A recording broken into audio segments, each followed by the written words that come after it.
Good morning. How's it going, everybody? And welcome to another episode of the Independent Creator Podcast. It's been a while.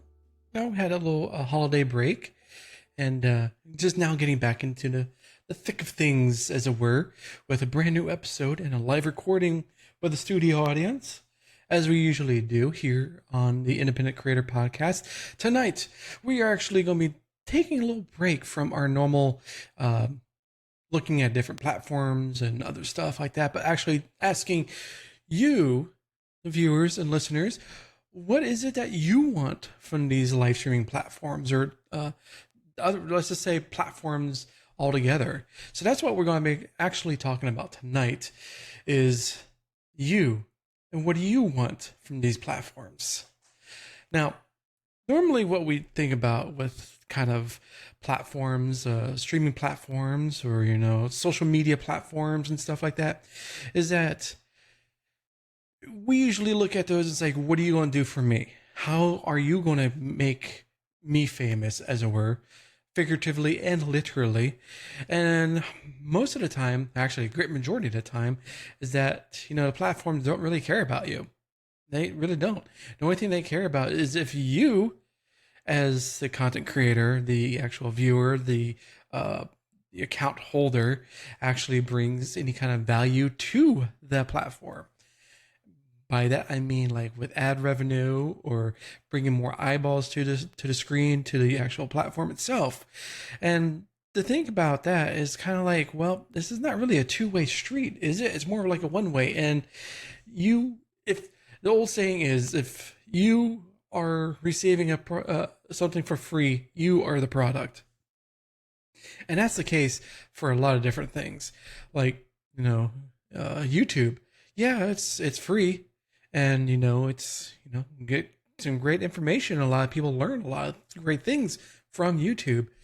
But the fact of the matter is that you are the product. YouTube only cares about you and giving or feeding you ads for you to watch, or taking your information that you are giving it to in order to sell to data brokers or advertising agencies or anything like that. So it's kind of a one-way street where you give out pretty much everything, and in return you get not much of anything at all, except for maybe some content that you watch. But that's pretty much it. That's the only reason why you're there on YouTube, is to look at some content, some videos, and other stuff like that. And this also takes the cake with, like, Twitter, is that it's a social media network. Yes.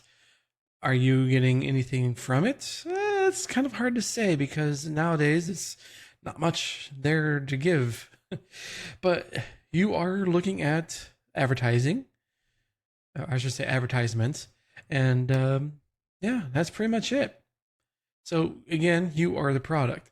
So let's actually look at what we, as content creators, or even as viewers, what do we want from these platforms? What is it that we want to receive from these places? Most notably from the smaller places, or the decentralized places.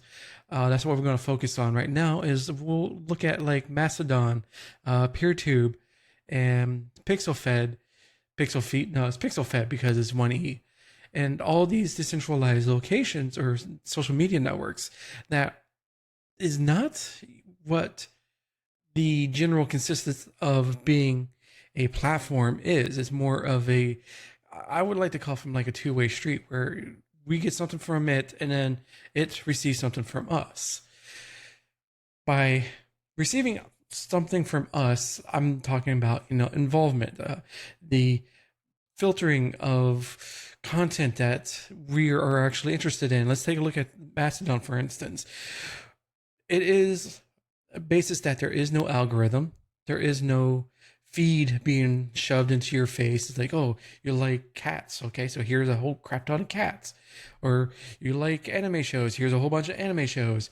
No, it's more that you are taking control of what you want to see, and you have control over the stuff that you follow, the accounts that you follow, the feeds that you follow. And it's something that where it's like, oh, okay, so Let me show you on my Mastodon here. Just one second. Now, of course, your Mastodon feed is going to look completely different from mine, so that's no problem.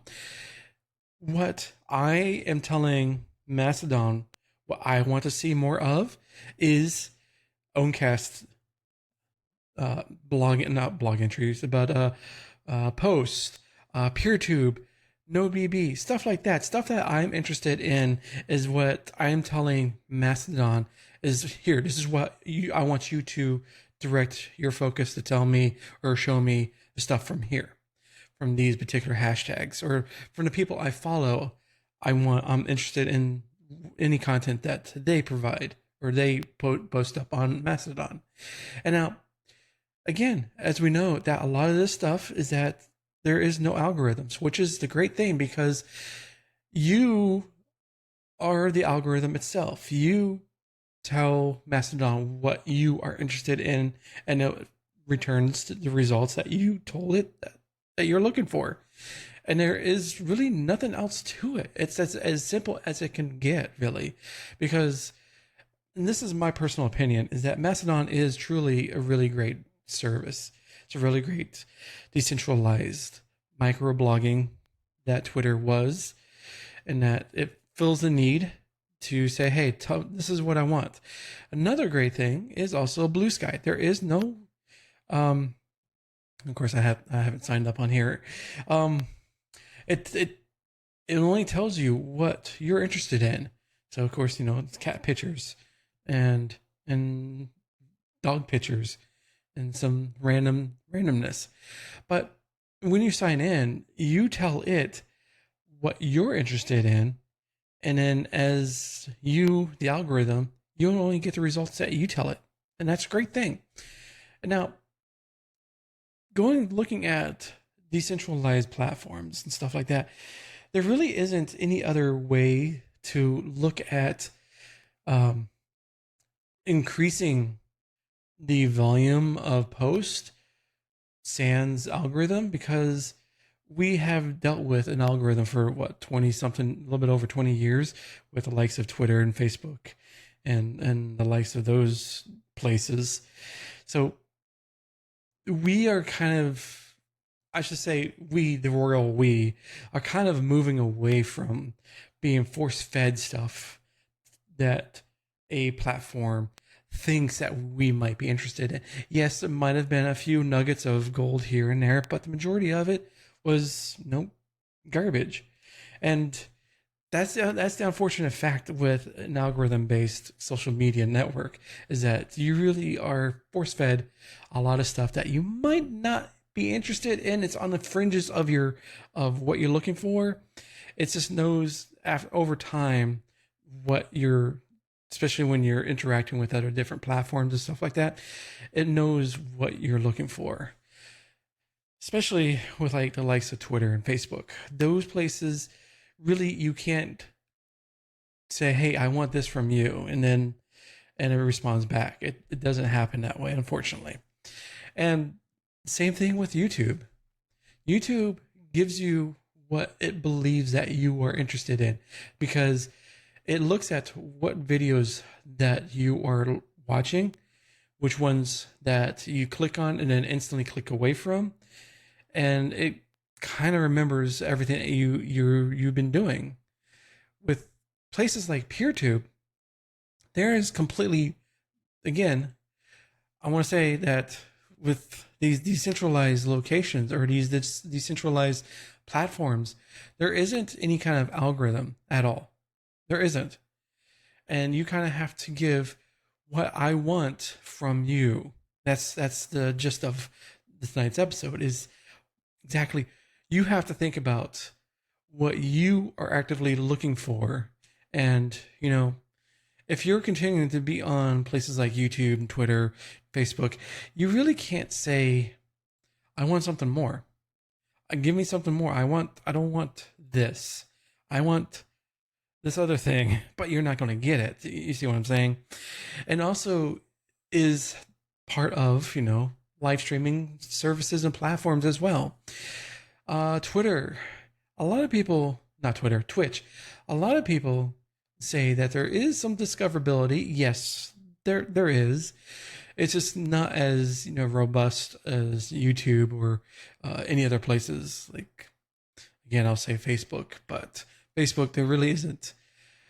I'll take that back. There really is some kind of discoverability, but it is rudimentary at its heart, so to speak.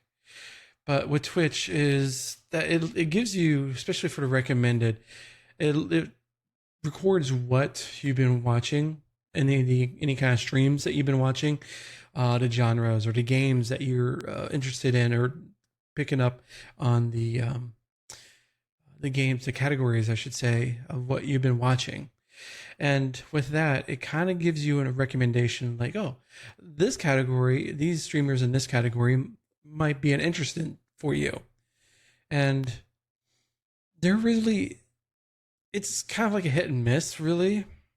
Sometimes it can be good. Sometimes it gives you stuff or channels that you're already following as a recommendation. You're like, I'm already following these people. Why are you recommending me to watch or to go to their channels?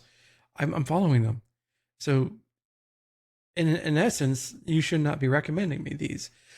So, and then Twitch, I have to say with Twitch, it's kind of, I'm not going to say that they lost their way. They're kind of more in the line of, they're trying to shoehorn you into looking at advertising. Again, I shouldn't say again, but everything comes down to advertising to an audience.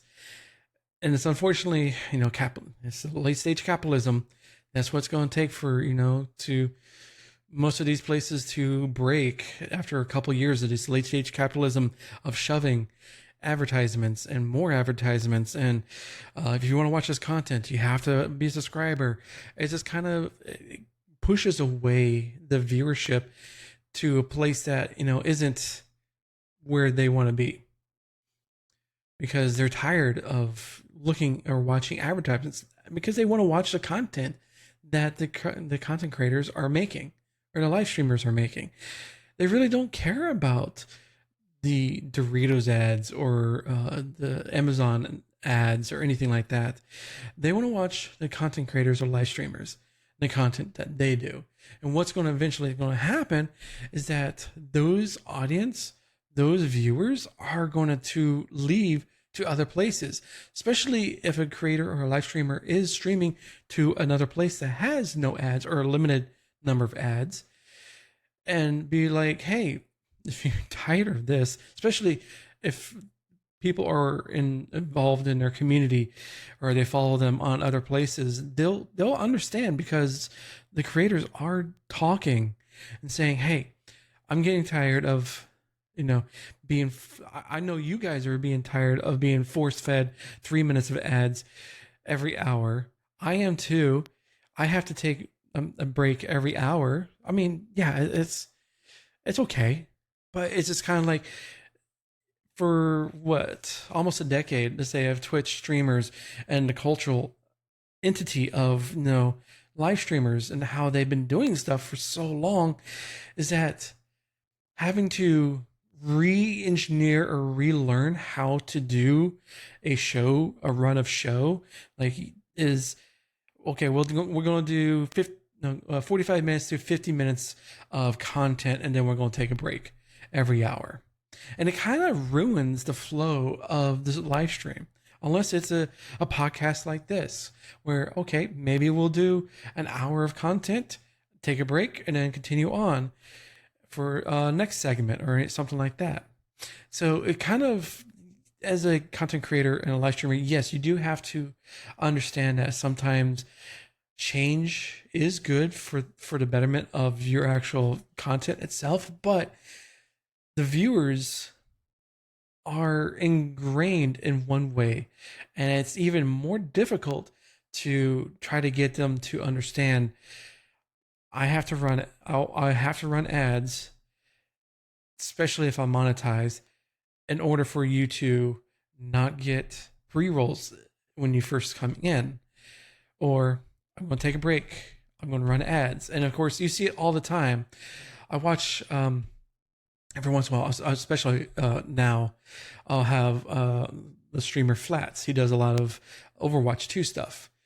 And the amount of ads, I think he does like 2 minutes of ads every 30 minutes or hour, minute and a half of ads every half hour. It's just a constant. And it's one of those things where it ruins the flow of watching a stream.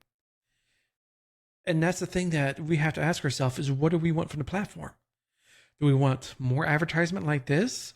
Or do we want to have our viewers be able to have a better viewing experience, to actually, understand for us to make this content, we do have to ask for, something in return. And that's something more of like a monetary value in return.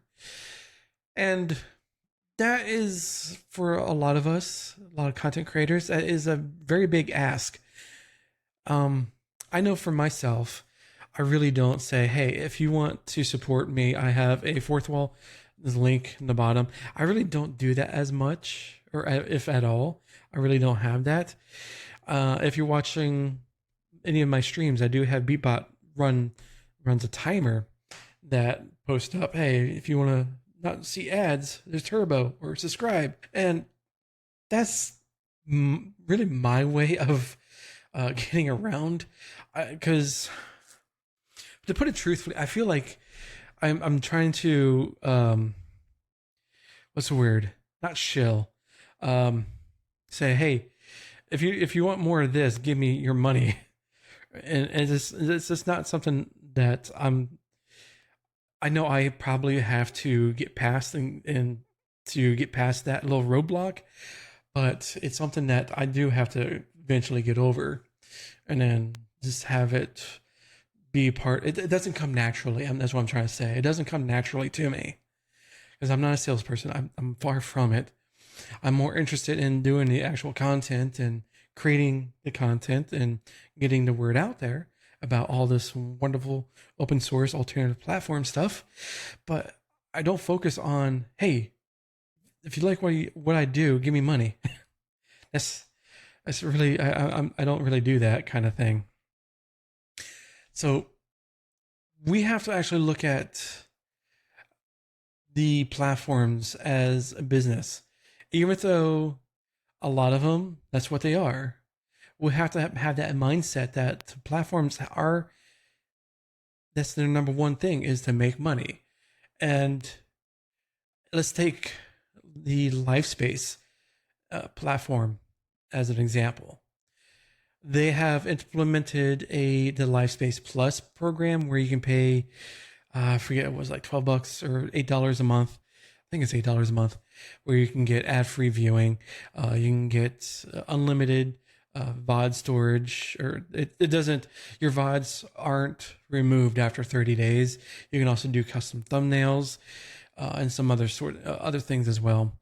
That, to me, is perfectly fine. With the caveat with the custom thumbnails, I have posted up in our newsletter that you can get to by going to toontownwaffle.com, signing up for the newsletter. You get that every week.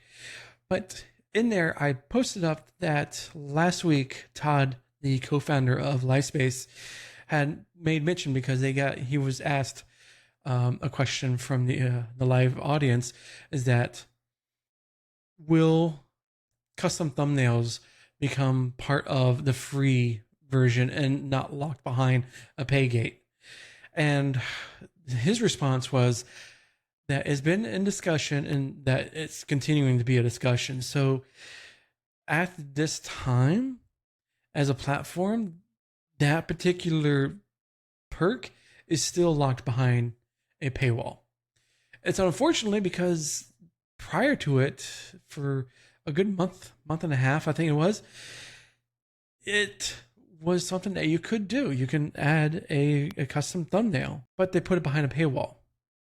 Something that was free got moved behind a paywall. And that's really hard ask of the audience and your live streaming community to see that happen, because it's easy to get something from behind a paywall to move it to a free. That's no problem. But to go the opposite way,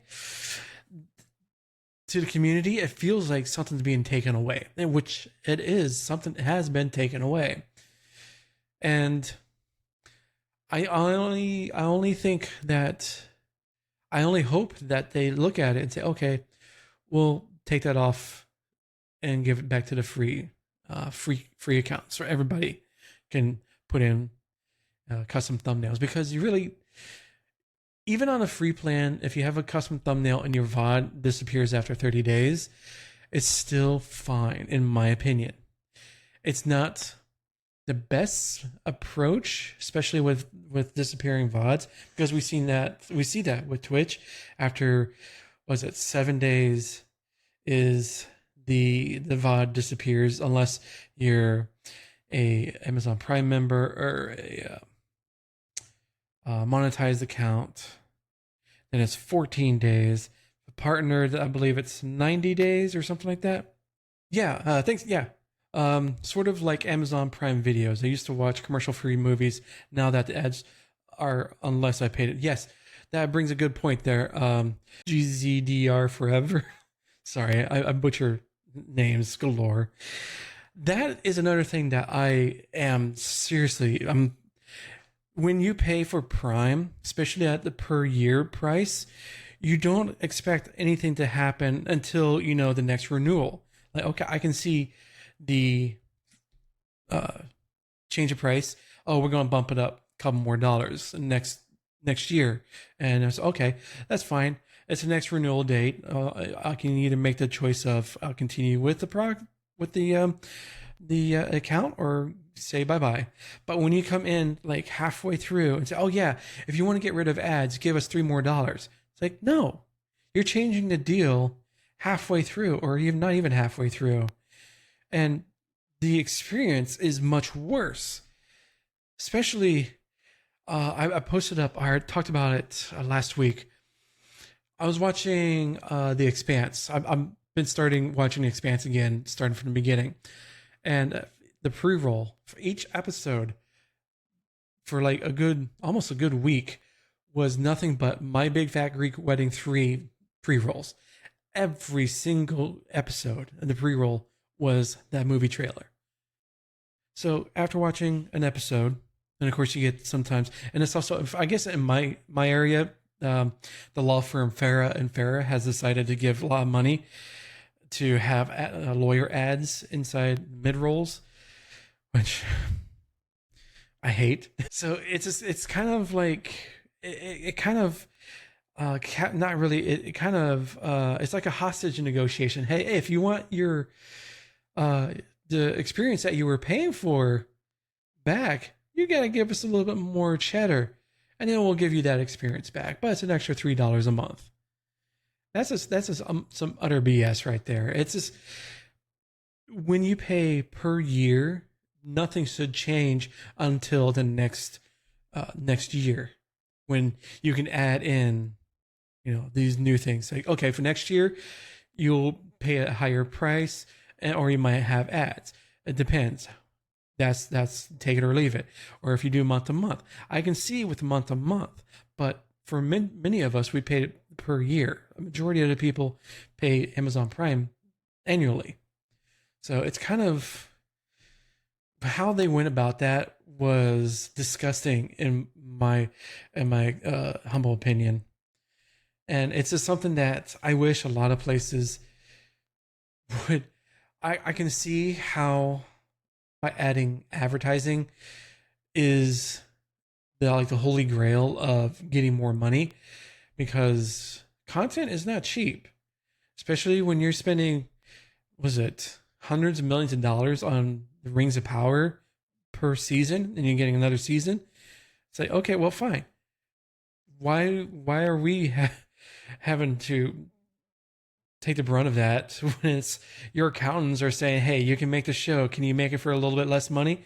I mean, that's that is a movie style budget for a 2.5 hour movie, but you're making it for 6 hours or 10 hours or however long the episode, or how many episodes you have in a season. That's just ridiculous. But it's kind of like the the gold nuggets in the mines. It's like, oh, advertising. Yeah, let's add some more of that. Our viewers love it. So if we do a ad tier for low price, yes, I'm paying the chance to watch, or I'm paying the opportunity to watch your content, but give me ads, or I can pay more for ad-free viewing. And that's the option I usually go for all the time. Like Hulu, ad-free. Disney Plus, I'm still ad-free on that. Amazon, I'm like, I know it's $3 more. That's BS. I'm kind of like, should I do it? I don't know. Is it pissing me off even more? But it's like, what are we asking from our platforms that we're actively involved in? And especially for let's go back to the Twitch content creators. And when the streamers are running ads, and you see it all the time, you see people posting up in chat, oh, ads, oh, 1 of 9. It's like, well, yeah, it's 1 of 9. You're watching a free service. You can get rid of the ad experience if you're an Amazon Prime. Use your Prime sub. That's okay. Pay the $5.99 or whatever it is, depending on which country you're in, or pay for Twitch Turbo. And you have the options of doing it, or to say, hey, I'd rather watch your content somewhere else if they're multi-streaming to another location like YouTube or some other platform that doesn't have ads.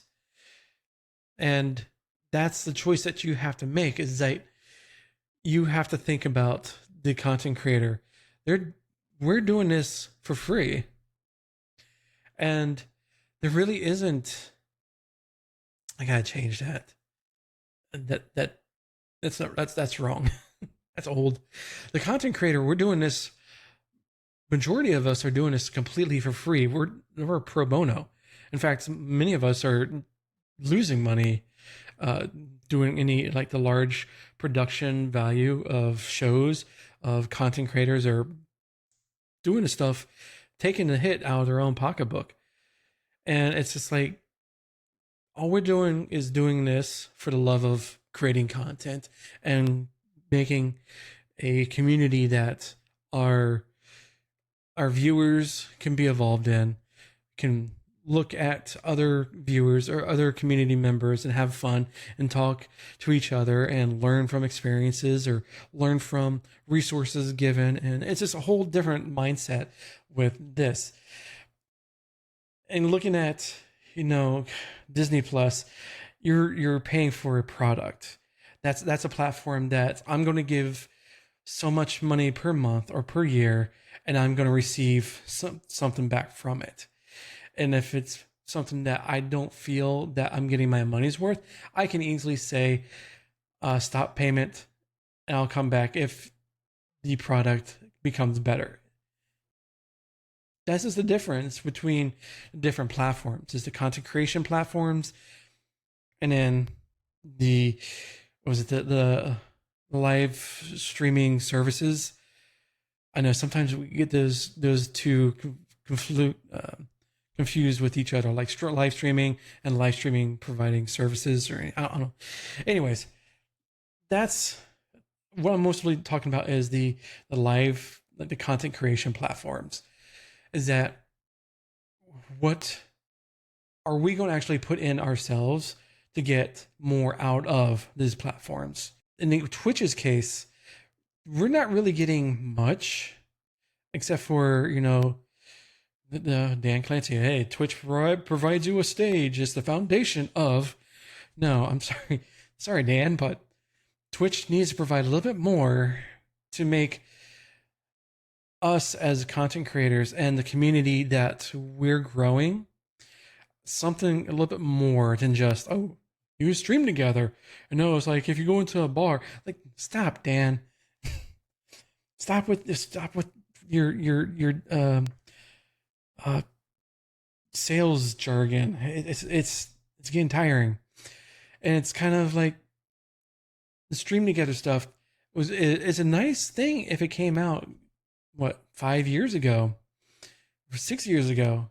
But nowadays, a lot of us that if we do collab type of content or podcast kind of stuff, we use other services that we have been using for years, like Discord, or in my case, I use Ecamm that has an integrated collab call-in type of feature that I can have send out a link to co-host or guest and stuff, and they can come into the show, and then I have set up for two spots for myself and a guest, or myself and two guests. It's a whole production that's easy to take care of.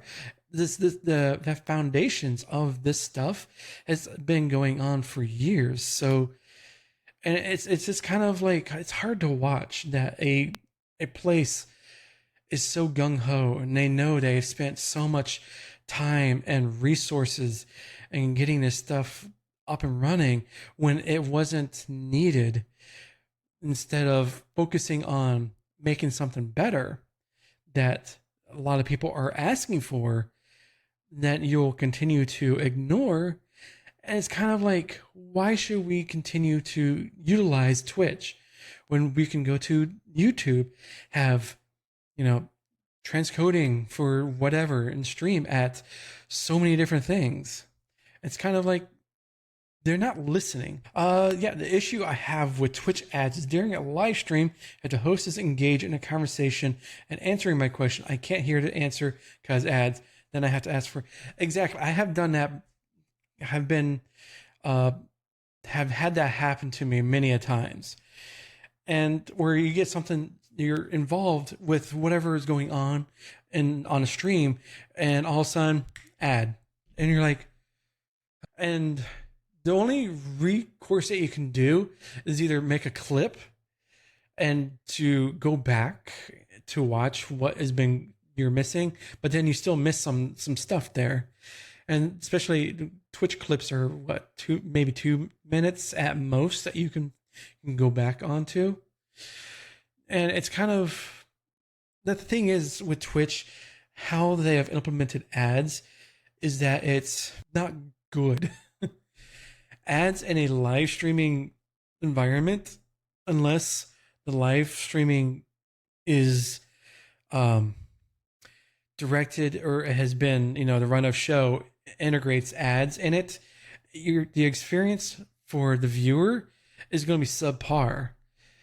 And I hate having it to sit there and be like, well, I'm missing a great whatever's happening, or they're maybe answering my question, and I'm like, well, do I ask it again, or say, hey, can you, like you said, you have to ask them to repeat themselves, and it's kind of, as a viewer, you kind of feel like you're being rude. It's like, hey, can you repeat what you just said, even though you're making a little bit like some pennies on a dollar? I did not hear it, and you feel bad. And of course, the streamer or the creator is like, well, I just said it. Why should other people listen to it? Why should I say it again? It's kind of like that. It's a rock and a hard place. It's just like I mentioned earlier, it's a lot of creators or a lot of streamers are still in the mindset of just continue in the flow, playing some games, and you're going into this boss battle, and you don't want to miss out, and then and they go through the boss battle, and something happens, and they're so excited, and then by the time you get back into the live, you missed it entirely. Oh, you can see it in the little picture-in-picture, but it's like that thing is useless. It's kind of like rubbing your face in crap. It's like, see what you're missing? Just give us more money. Pay for turbo. You don't have to get your nose rubbed in it. And it's just that mindset. It is kind of counterintuitive of making great content. Someone told me if I turn on subtitles, I will see the text while the host is answering. Haven't tried it. Most of the newer channels I visit don't have the ads. Do you know if that works? I am not entirely sure, but if the subtitles are on, I believe it would not, because it's listening to majority of the subtitle extensions I know of is listening to what's going on within the browser itself. Like the streamer has the Chrome extension inside Chrome and it's listening to what's going on in the stream. So no, I don't think it does work. It's something I might test one day or see if I can find out. But if the subtitles are on, it more than likely would be picking up the advertising that's going on in the main feed because it's not picking up the picture-in-picture because that is being muted. It's showing you the video, but the audio portion is not there. The only audio you're getting is from the advertising. So that actually is a good question that I would definitely have to check out on, see if that is something that is possible or if it's, myth busted. But yeah, it's the live streaming experience, especially in Twitch, and if it's a monetized channel and they're running 3 minutes of ads every hour and they're not integrating breaks every hour, it's kind of like a subpar experience. And I know when someone comes in, I don't run ads. It's the pre-rolls because I am a monetized Twitch streamer. So someone coming into my stream will get hit with the 30-second pre-rolls. I had done the 3 months of ads during like the holiday season because, why not? That's free 20 cents. I would say if you want like an ad-free experience, I have options. I know I'm not supposed to do this on Twitch, but whatever. Watch me on YouTube. Watch me on my own cast server, which is completely ad-free. Watch me on LiveSpace. I have options that are available to people who are tired of the ad experience on Twitch. I give them the options. Like, hey, you have options. If you want to watch my content without going through the ads and stuff like that, there's like 3 other places that you can watch the content, or you can watch the VOD later on YouTube.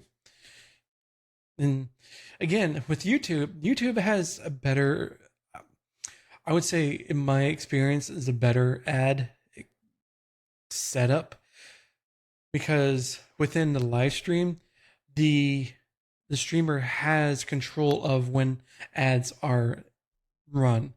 Like they're not set up at like Twitch. It's like, oh, every hour, here comes ads, whether you like it or not. It's like, well, you know what? After 2 hours of doing whatever I'm doing, I'm going to take a break. Here is some ads. And if you're subscribed or you're a paid member of the channel, you don't get ads. Awesome. I'll be back. And, that's a great experience. And the creator has more control. Other places like LifeSpace, they really don't have ads that I know of. They don't have. I know they ran a couple months ago. They did some ad testing, like pre-rolls, where just like, hey, this is ad pre-roll testing. Kick will never have ads because a lot of companies don't want to touch Kick with a 10-foot pole. Owncast, which is a single channel live streaming service that you have full control. You can do whatever you want. If you want to do an ad, hit a button. There you go. Or play a video. It's not going to do much for you, but it's for you. But what other places? Facebook. It's been so long since I've been on Facebook, and I don't think they had ads in there. But then you also have, what's the other live streaming place? There's Kick, LiveSpace, Twitch, YouTube, Facebook. Oh, and TikTok. If you want TikTok live streaming, I don't think that is its own separate entity. I have no experience with. I don't want to get involved with that because, whatever. I don't have the time for that, really.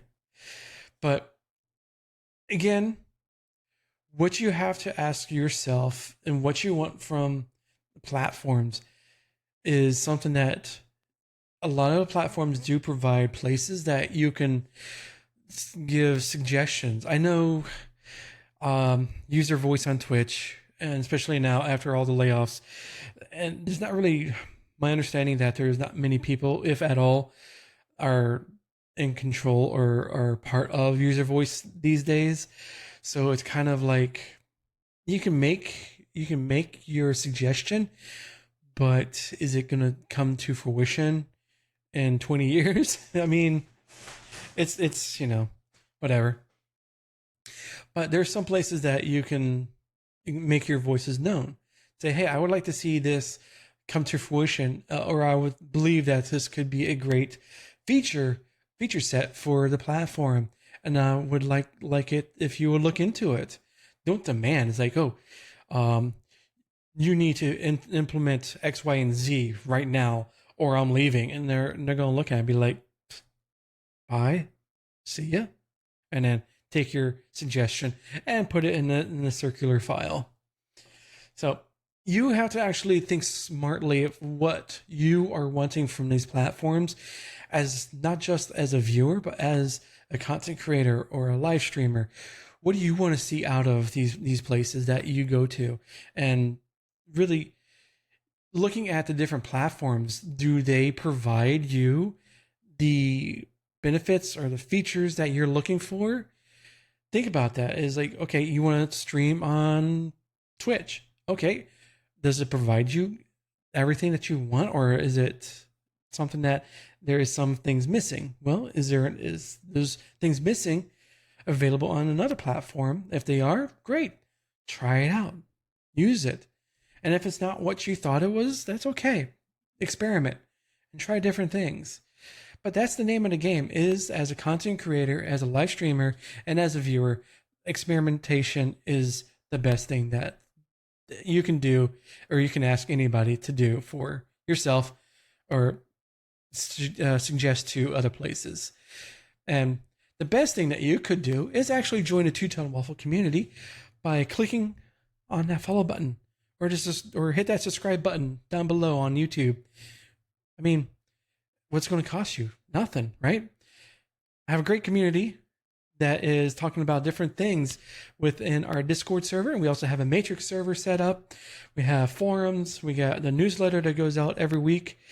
That is the Weekly Waffle, by going to twotonewaffle.com and signing up there. I have all the links for the forums and Discord and all sorts of stuff like that.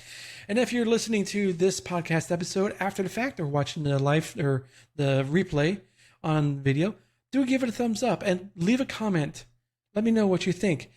So thank you for coming out tonight, and I'll see you on the next episode of the Independent Creator Podcast. And until then, have a good night, and later, taters.